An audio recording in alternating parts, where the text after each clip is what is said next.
नमस्कार मित्रांनो, हा व्हिडिओ बघा एकदा. एक मुलगा असतो आणि त्याला सरपण पाहिजे असतं, त्याच्यामुळे तो शेतामध्ये जातो. शेतामध्ये गेल्यानंतर त्याला भलं मोठं झाड दिसतं. झाड दिसल्यानंतर तो काय करतो, त्याच्या हातामध्ये कुऱ्हाड असते आणि कुऱ्हाड असल्यामुळे ते झाडाला पण कळून चुकलेलं असतं, अरे आता आपल्याला हे तोडणार आहे.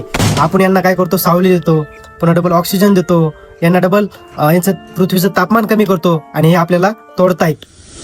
आणि तो काय करतो, कुऱ्हाड घेऊन त्या झाडाला तोडतो आणि तोडल्यानंतर काय करतो, सरपण बांधून डबल घरी जात असतो. जात असताना खूप उन्हाचा पारा पडलेला असतो आणि त्याला ऊन लागलेला असतं. त्याच्यामुळे तो काय म्हणतो, चला आता लिंबाच्या झाडाखाली जाऊ.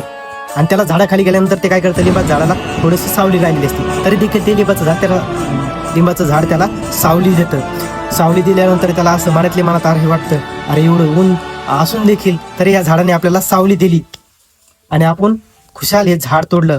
त्याला कसं तरी वाईट वाटलं, अरे आपल्याला हे झाड सावली देतं, पुन्हा डबल ऑक्सिजन देतंय, पुन्हा डबल आपल्या पृथ्वीचं तापमान कमी करतंय. होता होईल तेवढा व्हिडिओ जास्तीत जास्त शेतकऱ्यापर्यंत पोहोचवा, कारण आपण झाडं तोडले नाही पाहिजे, कारण झाडं लावले पाहिजे. कारण आपलं पृथ्वीचं तापमान झाड कमी करतंय, पुन्हा डबल आपल्याला ऑक्सिजन देतंय, सावली देतंय, या सर्व काही गोष्टी करतंय. त्याच्यामुळे झाडं तोडले नाही पाहिजे, तुम्ही झाडं जास्तीत जास्त लावले पाहिजेत. होता होईल तेवढा व्हिडिओ जास्तीत जास्त लोकांपर्यंत शेअर करा. झाडे लावा, झाडे जगवा.